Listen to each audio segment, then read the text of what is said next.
Racer, the Choose Your Own Adventure book. It's been a little while since I've last given this one a read, so I thought it would be fun to continue with the adventure. Last time we ended things just shortly after winning our first fight against some mysterious hooded figure. And I marked our page. We finished just down here at turn to 193. So let's jump straight into it and move on to 193. Okay. It shouldn't be too long before we get back into the swing of it. Here we go. Just here. The workshop has been ransacked. Tools, materials, and broken glass cover the floor. You see with relief there's no sign of old Joe, but his violin lies smashed and broken in front of the hearth. You pick it up gently. He used to say it was the only thing that got you to sleep when you were a baby, and even now you can hear the sweet, sad music that somehow flows from his rough hands. Softly, Madoc urges you to look for the book. You climb up to your platform and find your bed overturned. But nothing has been taken. This was a search, not a robbery. And they didn't find it, because they didn't know what they were looking for. You walk over to the corner of the room and pick up a book that was peeking out from under an overturned chest. Here it is, you say. We've got it. Gain 1 ability point and add a book of fairy tales to your logbook. Perfect. So, here's my logbook over here. We get an ability point, so let's pick what to put it into. I'm thinking I might put another point into 6th sense, and then start rounding some of these points off. So let me go ahead and put a total of 5 points in there. And we also have an item.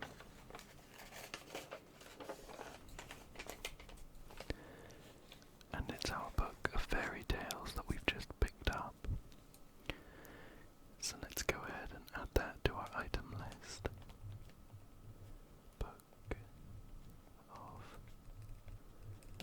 fairy tales. Brilliant. Back to the book. I still haven't got a nice bookmark, so I'm using my dice to mark my page. So, just at the bottom here, we have a choice to make. If you'd like to search for other items that might be useful, turn to 82. If you'd like to return to Madoc's cottage straight away, turn to 380. Well, I think it might be a good idea to try and find some other useful items, so shall we search for them and turn to 82?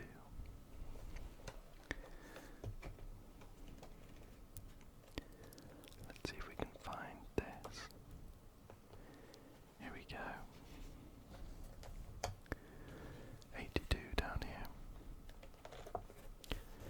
Madoc's eyes narrow, but he nods and keeps watch while it's just caught in the spine. That's still a bit tough.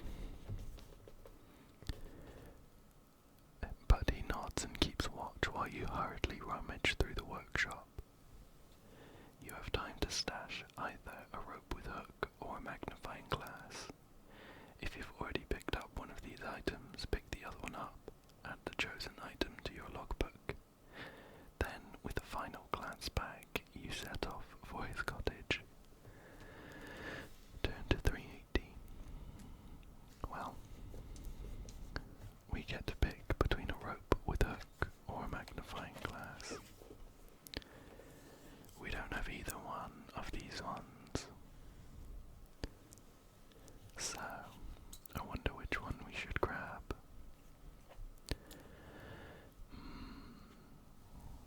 I'm thinking a rope with a hook is going to be more generally useful. Let's grab that. So we've got a rope with hook. Perfect. Perfect. Perfect.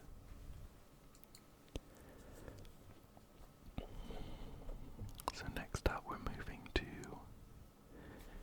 318, just down here. Let's flip on through to that one. Almost there. It's actually really close to the end of the book. 318. Just here. Did you notice how the hooded men never made a sound as they fought? Madoc asks, and their expressions never changed. I've seen that before, at your mother's hall when it was attacked. You tell him their leader wasn't there, the man with the pale face and strange eyes. He nods as you reach his cottage. We'd better take a look at that book of yours. Turn to 321. Okay. Here we go. Oh,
as we read, this is a page from the book of fairy tales we have called Tales of Old. And the image, let me try and swap this around quickly. I've slightly jaggedly cut one edge of the tracing paper, and it was kind of scratching in the middle. That's better. So this is a page from the book Tales of Old, and it's an illustration of dragons guarding mountains gold. So that's the first two lines covered. Plot your path from east to west, where the sun does rise to where it sets. I can see two images of suns, so I think what we could do is take our pen and draw a line straight from one sun to the other one, and then we're going to go up to the moon and down underground. Okay, so we're going to go from the sun on the right to the sun on the left first of all. Like that. And then up to the moon. I can see a nice round one just up there. There we go. It's a bit awkward, but just getting the general lines is enough, I think. And then down. Straight down underground.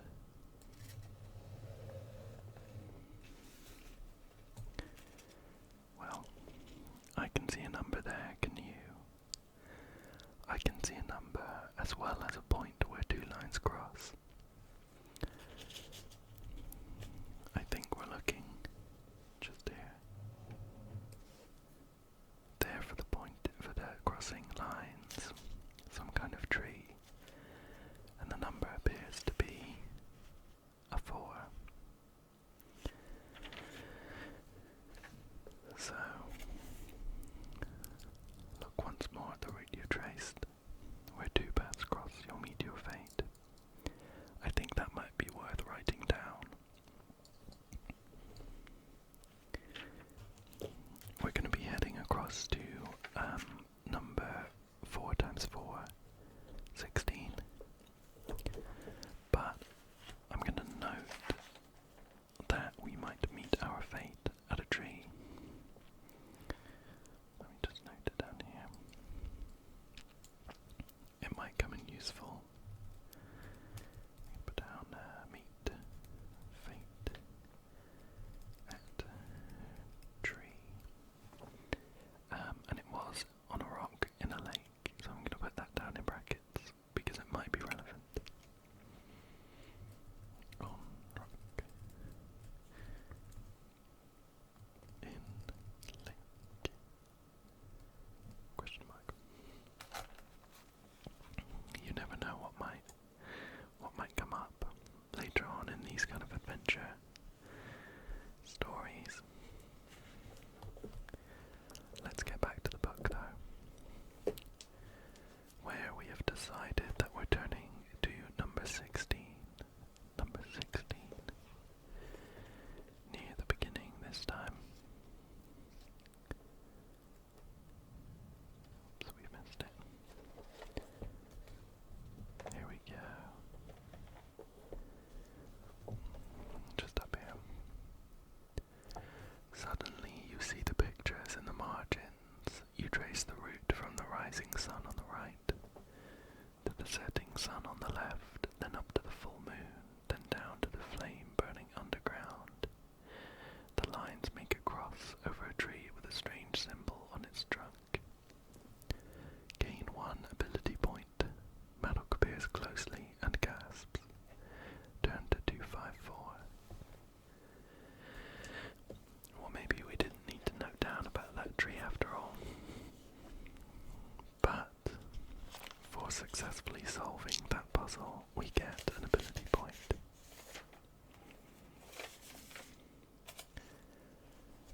Now we've got 5 in 6th sense, 4 in endurance, 3 in athleticism, and 3 in skill.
frame there is 4. So we got 4 or over for 130. Don't yet know which one I'd rather have, but we're off to 130. Let's find it just here. Next page. Perfect. Done it. Oh, you tread on something soft. There's a fierce, spitting yowl, and a huge tomcat sinks his teeth into your leg. You spin around, and the room keeps spinning.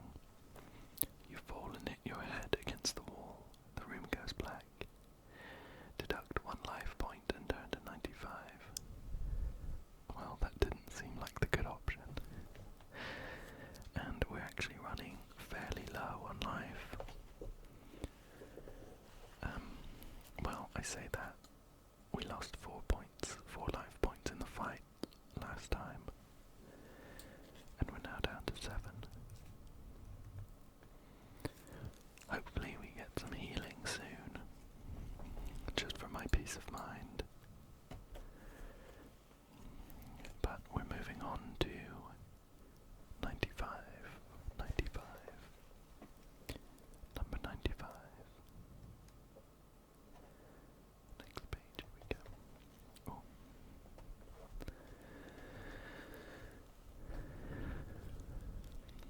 You wake in a chair by the fire. A rug has been thrown over you, and the cat is asleep on your leg. Add 3 life points. Perfect. I think you've already met Bosca. Madoc smiles. He comes and goes as he likes. After a pause, he continues. The world must look very different to how it did just a few days ago. Something dark is stirring, and you're caught up in it somehow. I wish I could explain and protect you better. But these are forces beyond my power. Your mother's message was meant for this day and no other. It will lead you into danger, but it's also your only route out. I'm sorry. You nod slowly and ask if he'll come with you. I can take you as far as the entrance to the sewers. He sees your expression and his eyes twinkle. There's a woman down there, an alchemist. I'm sorry she didn't choose a more glamorous location. For years I didn't realize she'd escaped the attack on your mother's hall. I thought I was the only one. How she did it, I don't know, but she's a strange creature. Even back then she rarely ventured above ground, said the sunlight interfered with her experiments. And there were many who thought those experiments unnatural. I told her so myself once, and that's why I can't go with you now. She holds grudges. But your mother often consulted with her. She may know something about the flame. Madoc gets up and draws back the curtains. You're surprised to see red sky above the rooftops. You must have been unconscious for some time. Turn to 402. Okay, perfect. Well, I don't want to forget about my 3 life points, so let me go ahead and add those. Okay, 3 life points. Here we go. So, we lost a point for getting scratched by, forgotten his name now. The big cat, and we've gained 3, so we're back up to 10. Perfect. And on to Bosca. On to 402. That must be really, really close to the end. Here we go.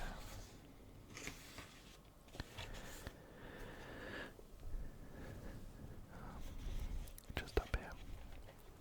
After a quick breakfast, Madoc pushes back the table and chairs. I used to train young cadets, he says. How about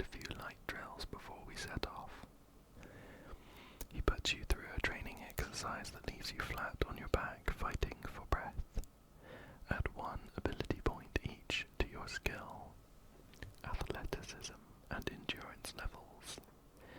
At the end of the session, he hands you some leather armor to wear under your tunic. Then he spreads a selection of items on the table. Take 3, he says. You need to travel light. Choose 3 items from the list below. Each item can only be used when you're given the option in the text. We can choose between handcuffs that bind wrists together, a sleeping potion that sends a person or creature to sleep, a mirror, a hand mirror with silver handle, a net weighted at the edges to catch a moving target, firecrackers, small pouches that make a loud bang on impact, caltrops, spiked metal balls that can be thrown on the floor to deter pursuit. Make a note of your choices in the logbook, along with the leather armor. The armor decreases an opponent's damage rating by 1 life point. Wow, we have got quite a few good things from this one. So, let me add an ability point to each of my skills, apart from Sixth Sense. You can't teach that. So, we're up to 4 athleticism, 5 endurance, and 5 skill. We've got leather armor now.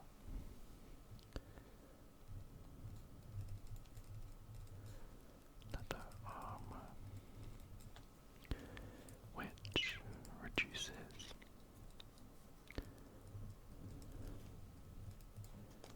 damage by 1. Perfect. And let's think about these items.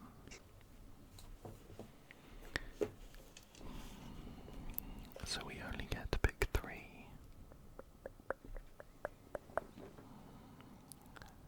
I'm thinking neither the mirror nor the firecrackers. And I'm thinking not the net either. So I think we should take the handcuffs, the sleeping potion, and the caltrops. Let me note them down.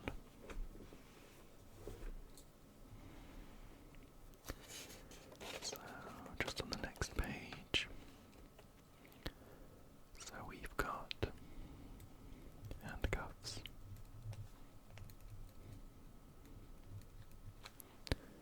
a sleeping potion,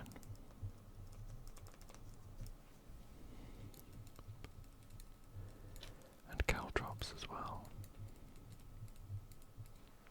Perfect. I'm feeling very well equipped for the journey.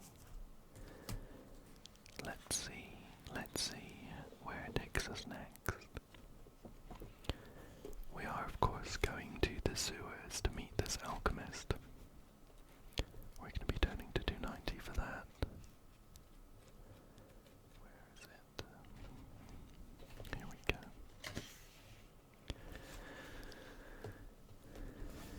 It's this page on the right here. Madoc leads you down to the old docklands.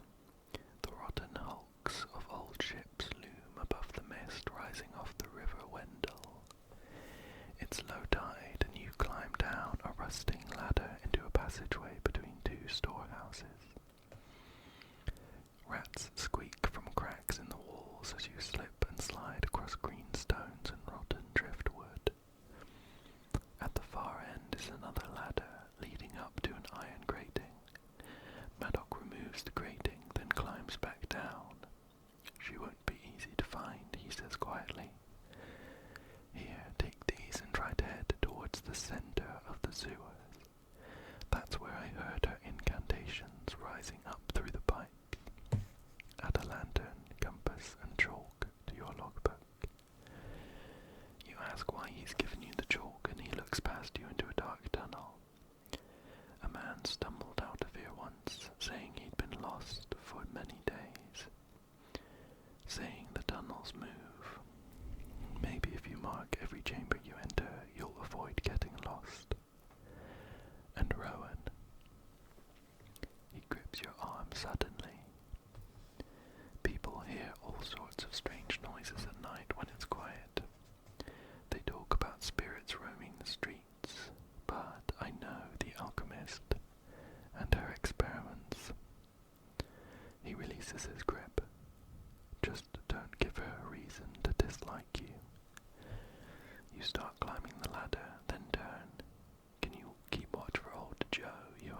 sees his workshop and I'm not there.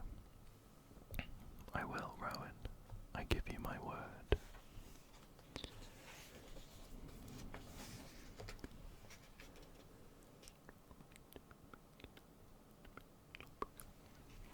You climb up into the sewer, stooping to keep your head from scraping the damp bricks. You light your lamp and set off down a long, straight tunnel. You check your compass and see that you're heading northeast. Soon, though, your stride starts to falter. The warm air and foul smells are making you dizzy. The compass needle spins around and around. Just as your legs start to buckle, the tunnel opens into a high chamber. The air is fresher and you take a few deep breaths. Looking around, you realize you can't find the entrance you came in by.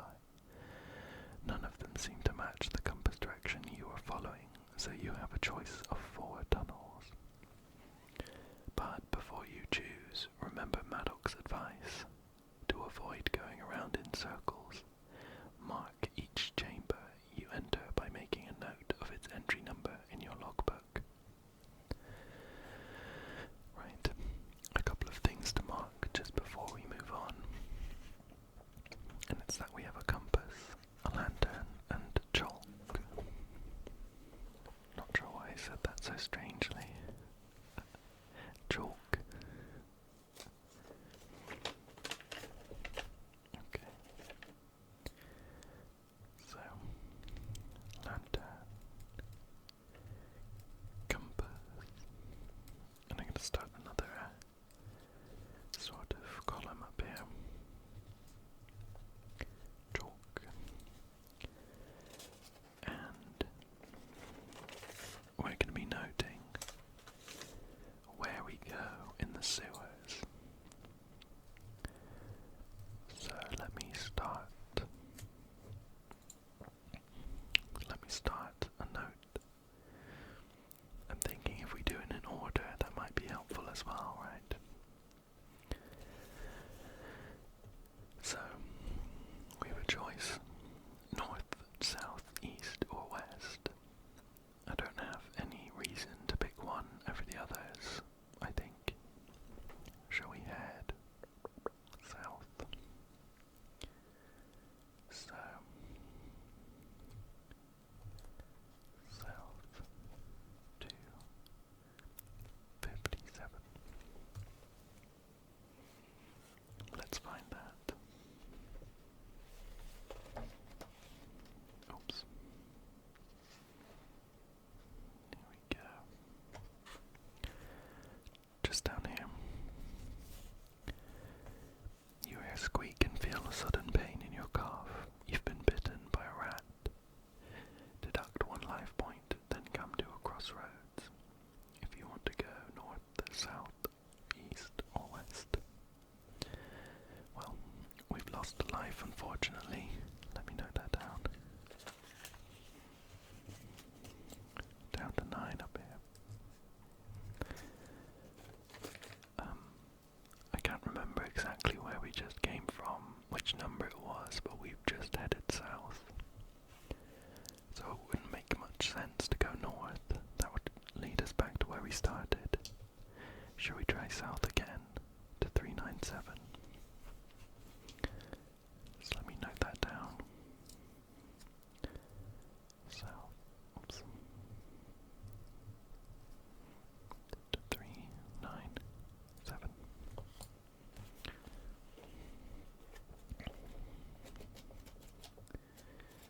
Find it in our book here. Near the end for 397. A bit too far there. Oh my goodness. You feel a sharp pain in your calf. You spin around and in time to see a rat squeezing through a crack in the brickwork. Blood trickles down your leg. Deduct 1 life point. Then you come to a crossroads.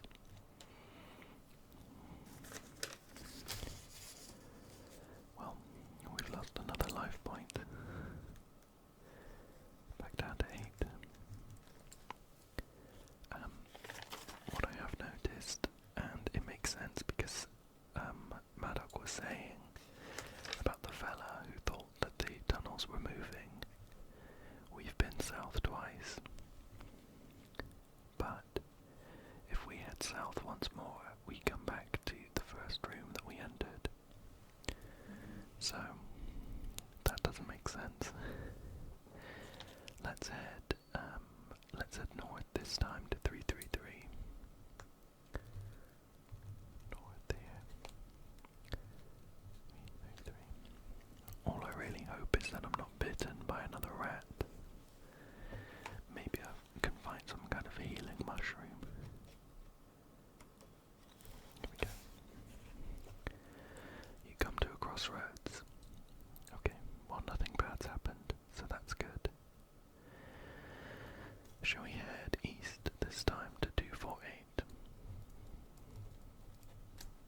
it's just another crossroads. We can go to 306, 57, 9 or 131. 57 isn't great. 306 we haven't been to. 9 is where we've just come from. 131 we haven't been to. Should we go to 306?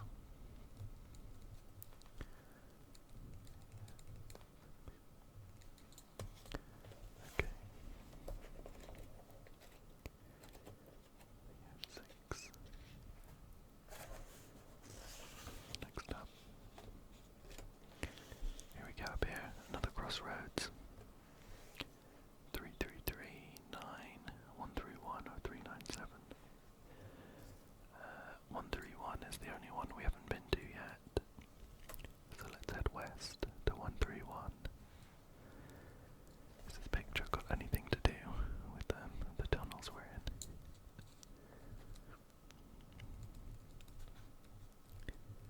West to 131.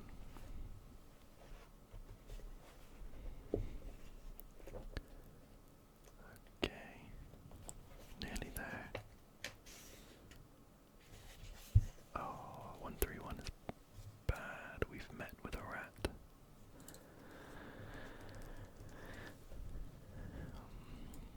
Feel a sharp pain in your ankle. You've been bitten by a rat. Deduct a life point, then you come to a crossroads. Down to 6. Gonna start a new row.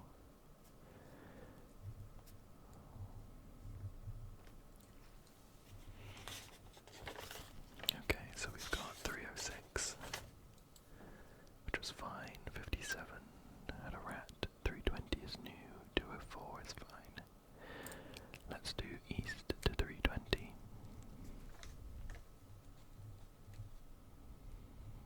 Okay.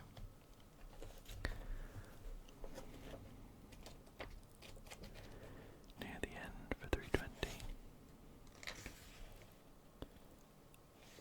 Whoa, okay. You come to a crossroads. A horrible, sucking, crunching noise comes from the middle of the chamber. You hold your lantern high, then cry out and drop it to the floor.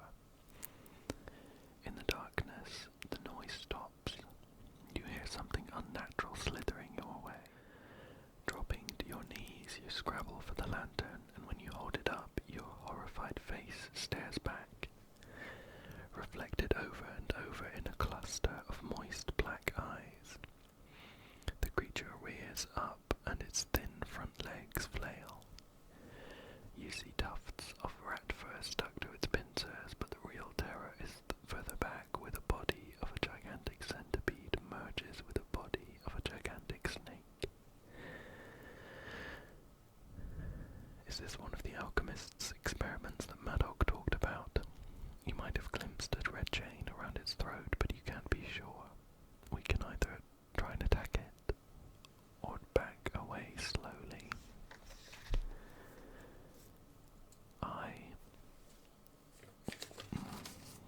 We're on 6 HP, which is half health. I'm really worried about fighting this thing. I think I might back away. I think I'm gonna back away. It sounds horrible. So I'm gonna back away to 209.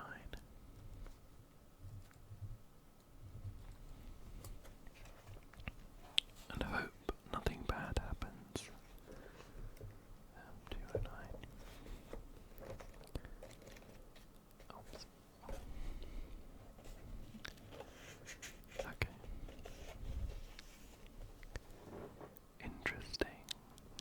Interesting, a voice mutters. It seems to come from the walls themselves.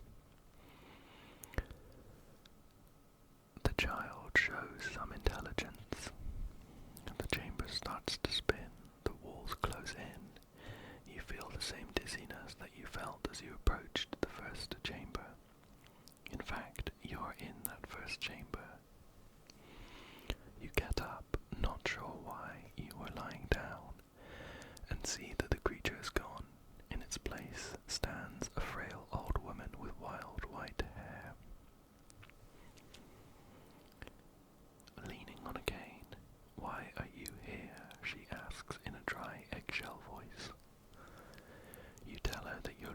for an alchemist who lived in your mother's hall, and the effect is instant. What was your mother's name? Idriel. Prove it. Well, I noted down, I'm pretty sure, that the name is on the locket.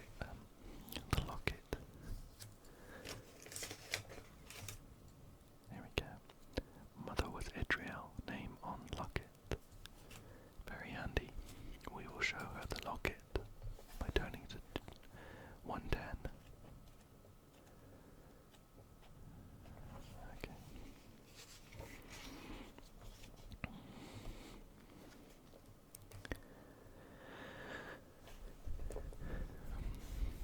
In silence, the alchemist runs a finger over the name on the locket, Idriel. Then she mutters something in a language you don't understand, and there's a grinding sound as part of the chamber wall slides away to reveal a hidden passage. She leads you down a flight of spiral steps. Her cane strikes loudly against the stone, and you keep checking behind for the monster. She cackles. No need to worry, child. My baby was in no danger. I only showed her to you in a dream. Remember when you first felt dizzy? She stops and waggles a long, thin finger in your face. I put you to sleep in that first chamber, and you'd still be lying there as good as dead, if you hadn't surprised me by passing my little test. Why do you think your compass was no help, eh? Nothing makes sense in your dreams. She scratches her chin. The chalk was a good idea, though. Your mind making mental notes. I must rewrite the spell.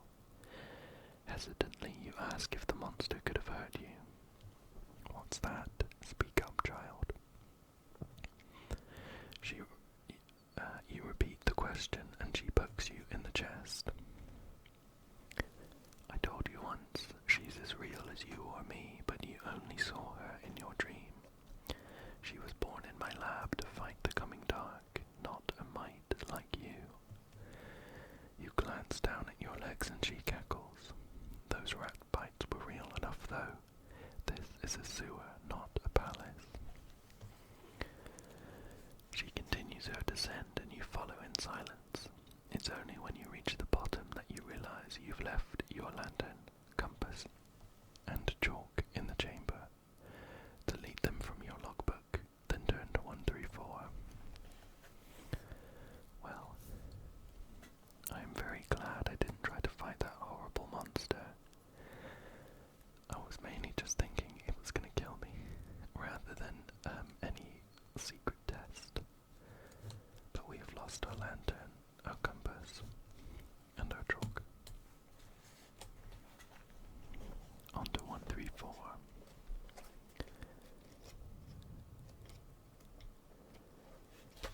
Okay.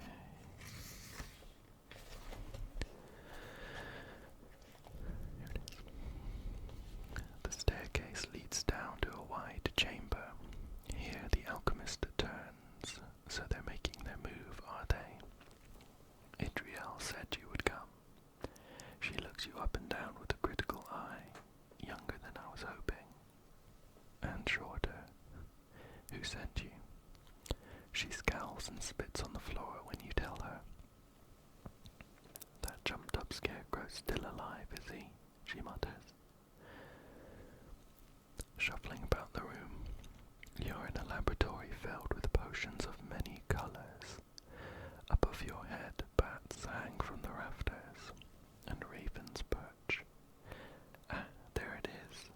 The alchemist uses her cane to dislodge a heavy book from a shelf.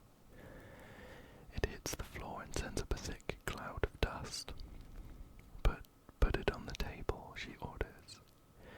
Grabbing a magnifying glass, she leaves through the book's yellowed pages. When she looks up, she forgets to put the glass down, and her left eye appears twice the size of her right. 585th Guardian of the Flame, Bud of those ancient roots, and Steward of Arkandale, welcome to your servant's wretched quarters. She bows ceremoniously and shows you the long list of names. yours at the bottom and your mother's above. After a moment's silence, she snaps back to her old self. Now stop staring and start listening. She says, rapping you on the head with her cane. The trouble is, you took your world for granted. You didn't imagine there could be any other way. But there are many. The Guardians are the only reason you haven't seen them. It's their flame that keeps the darkness at bay. A good harvest, clean water, protection from plague, pestilence, black magic, all this can disappear from Arkandale as easily as a candle is snuffed out by the wind. And what then? You open your mouth, but she bangs her cane